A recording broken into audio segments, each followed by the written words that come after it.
ඊළඟට තිබෙන්නේ ගරු අගමැතිතුමා විසින් ඉදිරිපත් කරන ලද යෝජනාව රාජ්‍ය සේවයේ බඳවා ගැනීම ක්‍රියාවලිය සමාලෝචනය කිරීම සහ කාර්ය මණ්ඩලය කළමනාකරණය කිරීම පිණිස පත් කරන ලද කමිටුවේ නිර්දේශ ක්‍රියාත්මක කිරීම. ඔබ දන්නවා රටේ පැවති ආර්ථික අර්බුදයත් එක්ක රාජ්‍ය සේවයට බඳවා ගැනීම නතර කරලා තිබුණා.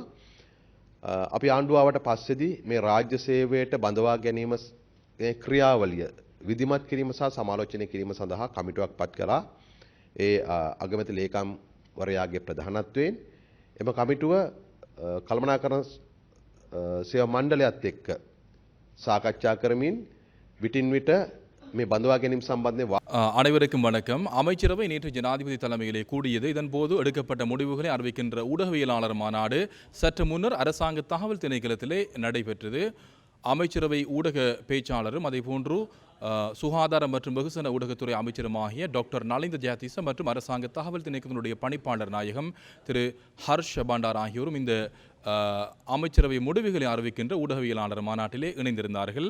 நாங்கள் எடுக்கப்பட்ட முடிவுகளை நாங்கள் ஒன்றன் பின் ஒன்றாக பார்க்கலாம். முதலாவதாக எடுக்கப்பட்ட முடிவாக அமையப்பட்டிருக்கின்றது போக்குவரத்து நெடுஞ்சாலைகள் மற்றும் சிவில் விமான போக்குவரத்து அமைச்சரவர்கள் சமர்ப்பித்த ஒரு அமைச்சரவை பத்திரமாக இது காணப்படுகின்றது. பேருந்துகளில் வடிவமைப்புகளை டிசைன் மாற்றுதல் மற்றும் மாற்று உருவமைப்புகள் மாடிஃபிகேஷன் தொடர்பான ஒரு அமைச்சரவை தீர்மானமாக இது அமையப்பெறுகின்றது. மோட்டார் வாகனங்கள் சட்டத்தினுடைய ஏற்பாடுகளின் பிரகாரம் வெளியிடப்பட்டுள்ள ஒழுங்கு விதிகளுக்கு அமைய மோட்டார் வாகன போக்குவரத்து ஆணையாளர் நாயகம் அவர்களுடைய முன்கூட்டிய அனுமதியுடன் வாகனங்களுடைய வடிவமைப்புகளை மாற்றுதல் மற்றும் மாற்று உருவமைப்புகளை மேற்கொள்ளலாம். அதற்கு இணங்க 1983 ஆண்டில் வெளியிடப்பட்ட மோட்டார் வாகனங்கள் தயாரித்தல் கட்டளைகள் அவ்வப்போது திருத்தப்பட்டு வாகனங்கள் மாற்று உருவமைப்புகள் செய்யக்கூடிய விதங்கள் பற்றிய ஒழுங்கு விதிகள் வர்த்தமானி அறிவித்தல் மூலம் வெளியிடப்பட்டுள்ள வாகன உதிரிப்பாகங்களை பொருத்துதல் மற்றும் வடிவமைப்பு மாற்றங்களுக்கு மேலதிகமாக மோட்டார் வாகன போக்குவரத்து திணைக்களத்தின் மூலம் உள்ளக பொறிமுறை மூலம் பேருந்துகளை அலங்காரப்படுத்தல் மற்றும் மாற்று உருவமைப்புகளுக்கான வழிகாட்டி கோவை ஒன்று தயாரிக்கப்பட்டு உள்ளக சுற்றறிக்கை ஒன்று வெளியிடப்பட்டிருக்கின்றது. ஆனாலும் அதற்குரிய மோட்டார் வாகனங்கள் சட்டத்தினுடைய ஏற்பாடுகளின் பிரகாரம் குறித்த கட்டளைகள் வெளியிடப்படவில்லை.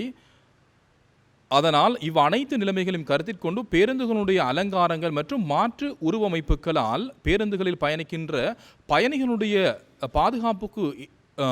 பாதுகாப்புக்கு ஏற்படுகின்ற பாதிப்புகள் பற்றி ஆராய்ந்து அது தொடர்பாக முறை சார்ந்த வகையில் செயலாற்றுவதற்கு விதந்துரைகள் அடங்கிய அறிக்கை ஒன்றை சமர்ப்பிப்பதற்காக போக்குவரத்து நெடுஞ்சாலைகள் மற்றும் சிவில் விமான போக்குவரத்து அமைச்சு உள்ளிட்ட ஏனைய அனைத்து நிறுவனங்களையும் பிரதிநிதித்துவப்படுத்தும் வகையில் அதிகாரிகள் குழு ஒன்றை நியமிப்பதற்கு அமைச்சரவை அங்கீகாரம் வழங்கியிருக்கின்றது. இரண்டாவது தீர்மானமாக அமையப்பெற்றிருப்பது காலி புதிய நீதிமன்ற கட்டட தொகுதிக்கு அருகாமையில் கையகப்படுத்தப்பட்ட காணியில் சட்டத்தரணிகள் அலுவலக கட்டட தொகுதி ஒன்றை நிர்மாணித்தல் தொடர்பான ஒரு தீர்மானமாக காணப்படுகின்றது. நீதி மற்றும் தேசிய ஒருமைப்பாட்டு அமைச்சரவர்கள் சமர்ப்பித்த அமைச்சரவை பத்திரத்துக்கு அமைச்சரவை அங்கீகாரம் வழங்கியிருக்கின்றது. நீதி அமைச்சருடைய பயன்பாட்டுக்காக கையகப்படுத்தப்பட்டுள்ள காலி புதிய நீதிமன்ற கட்டட தொகுதிக்கு அருகாமையில் அமைந்துள்ள 130 பர்ச்சேஸ் காணியில் காலி சட்டத்தரணிகள் சங்கத்தின் செலவில் சட்டத்தரணிகள் அலுவலக கட்டட தொகுதி நிர்மாணிப்பதற்கான யோசனை 2025-3 அன்று இடம்பெற்ற அமைச்சரவை கூட்டத்தில் கலந்துரையாடப்பட்டிருக்கின்றது. அதில் குறித்த யோசனையை நடைமுறைப்படுத்தல் தொடர்பாக நிலவுகின்ற சட்ட ரீதியான பிரச்சனைகள் மற்றும் ஏனைய விடயங்கள் தொடர்பாக ஆராய்ந்து அமைச்சரவைக்கு விதந்திரர்களுடன் கூடிய அறிக்கை ஒன்றை சமர்ப்பிப்பதற்காக நீதி மற்றும் தேசிய ஒருமைப்பாட்டு அமைச்சனுடைய செயலாளருடைய தலைமையில் நிதி திட்டமிடல் மற்றும் பொருளாதார அமைச்சு காணி ஆணையாளர் நாயகம் திணைக்களம் உள்ளிட்ட ஏனைய ஏற்புடைய நிறுவனங்களுடைய பிரதிநிதித்துவத்துடன் கூடிய அதிகாரிகள் குழு ஒன்று நியமிக்கப்பட்டுள்ளது. குறித்த குழுவால் சமர்ப்பிக்கப்பட்டுள்ள விதந்துரைகளை அடிப்படையாக கொண்டு கீழ்காணும் வகையில் நடவடிக்கைகளை மேற்கொள்வதற்காக நீதி மற்றும் தேசிய ஒருமைப்பாட்டு அமைச்சுக்கும் காலி சட்டத்தரணிகள் சங்கத்துக்கும் இடையில் புரிந்துணர்வு ஒப்பந்தம் ஒன்றில் கையொப்பமிடுவதற்காக நீதி மற்றும் தேசிய ஒருமைப்பாட்டு அமைச்சரவர்கள் சமர்ப்பித்த அந்த யோசனைக்கு அமைச்சரவை அங்கீகாரம் வழங்கியிருக்கின்றது.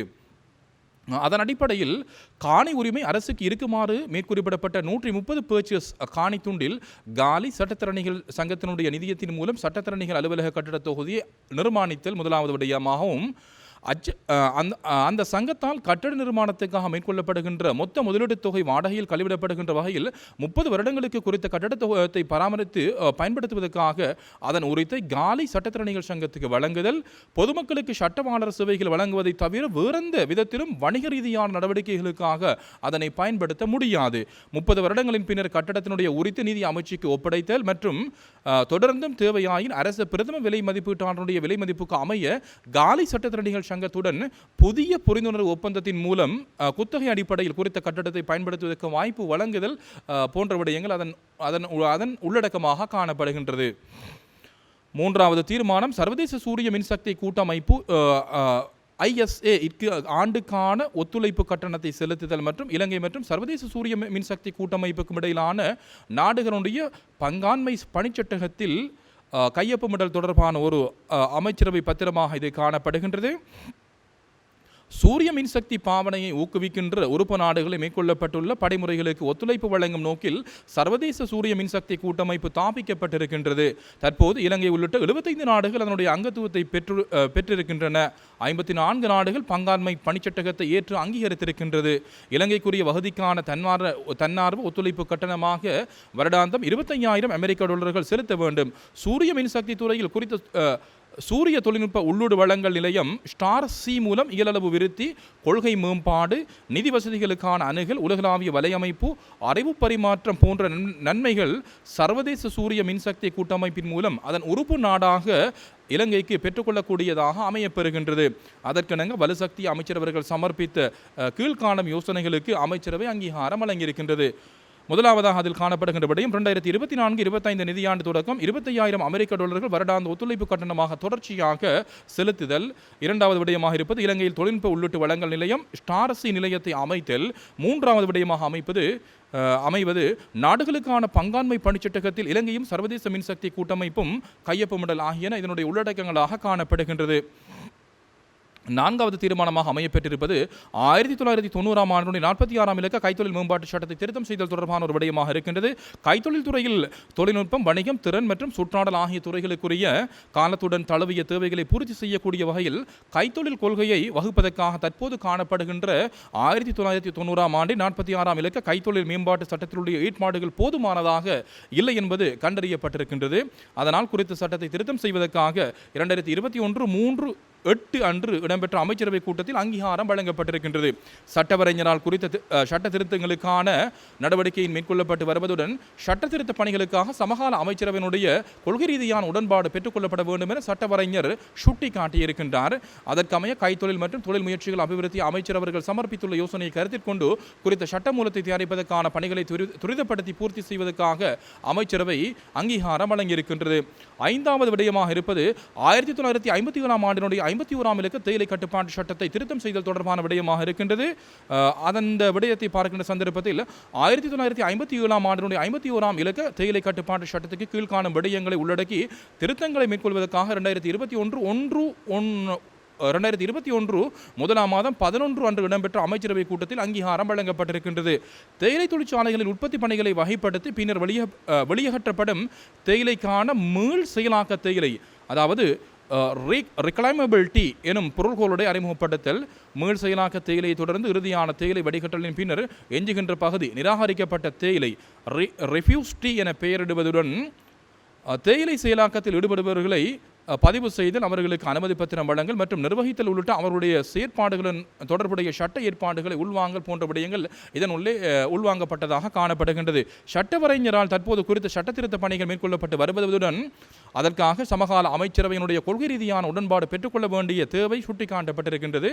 அதற்கமைய பெருந்தோட்டத்துறை மற்றும் உட்கட்டமைப்பு வசதிகள் அமைச்சரவர்கள் சமர்ப்பித்துள்ள யோசனை கருத்தில் கொண்டு குறித்த சட்ட மூலத்தை தயாரிக்கின்ற பணிகளை துரிதப்படுத்தி பூர்த்தி செய்வதற்கு அமைச்சரவை கொள்கை ரீதியான அங்கீகாரத்தை வழங்கியிருக்கின்றது.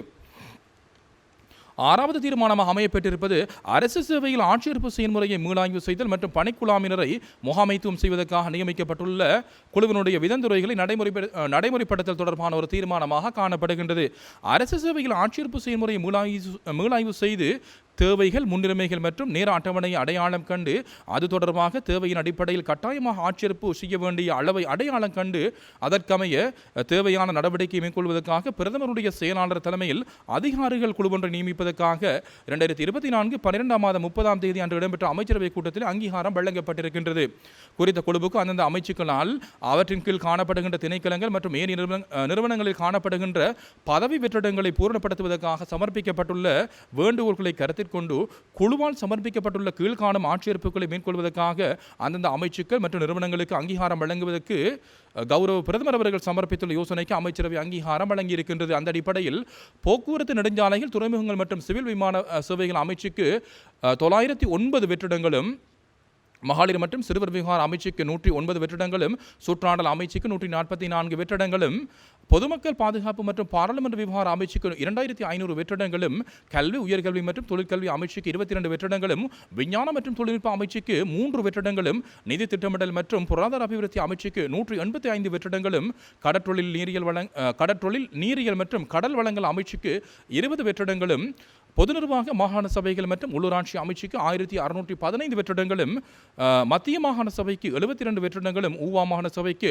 303 வெற்றிடங்கள் அடங்கலாக மொத்தமாக 5882 அதாவது வெற்றிடங்களை நிரப்புவதற்கு அமைச்சரவை அங்கீகாரம் வழங்கியிருக்கின்றது. அடுத்ததாக 2 நியமனங்கள் தொடர்பான விடயமாக இது காணப்படுகின்றது. கேகாலை நிர்வாக மாவட்டத்தினுடைய மாவட்ட செயலாளர் பதவிக்கு இலங்கை நிர்வாக சேவையினுடைய விசேடத்தர அதிகாரியான HMJM ஹேரத் அவர்களை நியமிப்பது பொருத்தமானதென அடையாளம் காணப்பட்டிருக்கின்றது. அவர்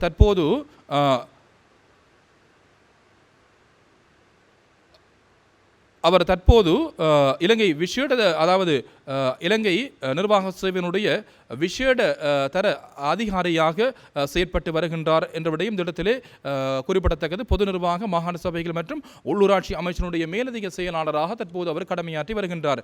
குருநாகல் நிர்வாக மாவட்டத்தினுடைய மாவட்ட செயலாளராக வடமேல் மாகாண முதலமைச்சனுடைய செயலாளராக கடமையாற்றுகின்ற இலங்கை நிர்வாக சேவையினுடைய விசேட தர அதிகாரியான DMKC திசாநாயக் அவர்களை நியமிப்பதற்கு அமைச்சரவை அங்கீகாரம் வழங்கியிருக்கின்றது. இவைதான் எடுக்கப்பட்ட முடிவுகளாக காணப்படுகின்றது. ஊடகவியலாளர்கள் சூம் வாயிலாகவும் நேரடியாகவும் பல கேள்விகளை அமைச்சரவை பேச்சாளரிடம் வினவியிருந்தார்கள். அமைச்சரவை பேச்சாளர் அவர்கள் கேட்ட அனைத்து கேள்விகளுக்கும் அந்த பதில்களை வழங்கியிருந்த விடயத்தை இந்த இடத்திலே நாங்கள் ஞாபகப்படுத்த வேண்டும். அந்த விடயங்களை நாங்கள் சுருக்கமாக பார்க்கலாம். இந்த பஸ் வடிவமைப்பு, அதாவது பேருந்துகளில் பொருத்தப்படுகின்ற உதிரி பாகங்கள் தொடர்பான அந்த ஏற்பாடுகள் முச்சக்கர வண்டிகளுக்கு ஏற்புடையதா, அது தொடர்பான தீர்மானம் எடுக்கப்பட்டதா என்று வினவப்பட்டது. நேற்று நடைபெற்ற அமைச்சரவை கூட்டத்திலே பேருந்துகளில் பொருத்தப்பட்டிருக்கக்கூடிய அந்த விடயங்கள் தொடர்பாகத்தான் கவனத்தில் கொள்ளப்பட்டதாக இதன்போது அமைச்சரவை பேச்சாளர் தெரிவித்திருந்தார். அடுத்ததாக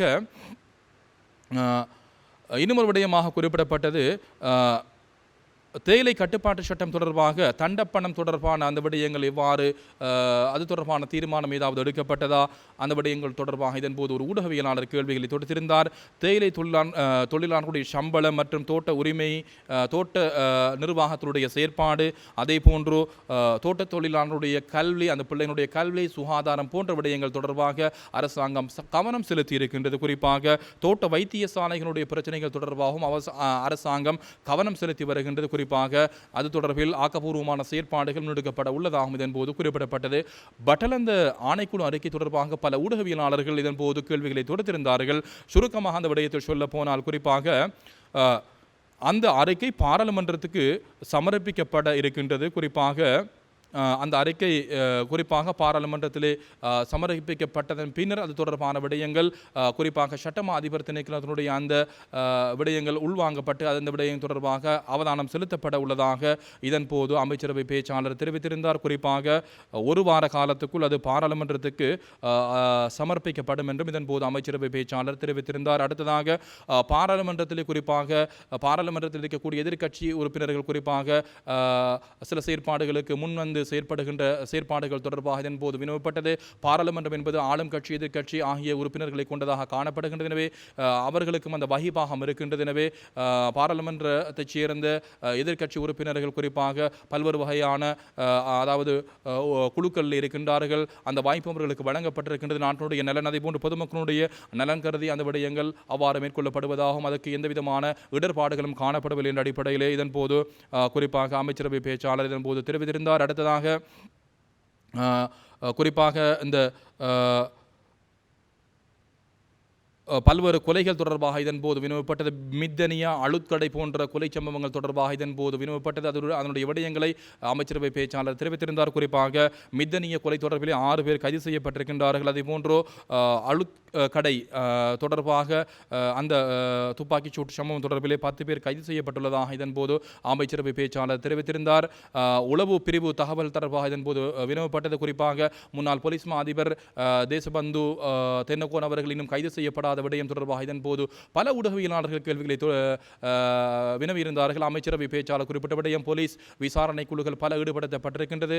எனவே மக்களுக்கு அல்லது ஊடகவியலாளர்களுக்கு அவர் தங்கியிருக்கக்கூடிய இடம் தெரிந்திருந்தால் அது தொடர்பான விடயங்களை தெரிவிக்கக்கூடிய வாய்ப்பு இருக்கின்றது. எனவே அதனை மறைத்துக் கொண்டிருப்பதனால் எந்தவித பிரயோஜனமும் கிடையாது. எனவே பொதுமக்களுக்கு அவர் இருக்கக்கூடிய இடம் தெரிந்தால், ஊடகவியலாளர்களுக்கு தெரிந்தால் அந்த விடயத்தை முன்வந்து குறிப்பாக நீங்கள் சொல்ல வேண்டிய பொறுப்பு இருக்கின்றது. எனவே தகவல்கள் வழங்கக்கூடிய பாதுகாப்பு தொடர்பில் அரசாங்கம் கவனம் செலுத்தும், அதனை பாதுகாக்கும் என்ற அடிப்படையிலே அவர் இதன் போது கருத்துக்களை தெரிவித்திருந்தார். அடுத்ததாக இளவயது திருமணம் தொடர்பாக இதன் போது வினவப்பட்டது.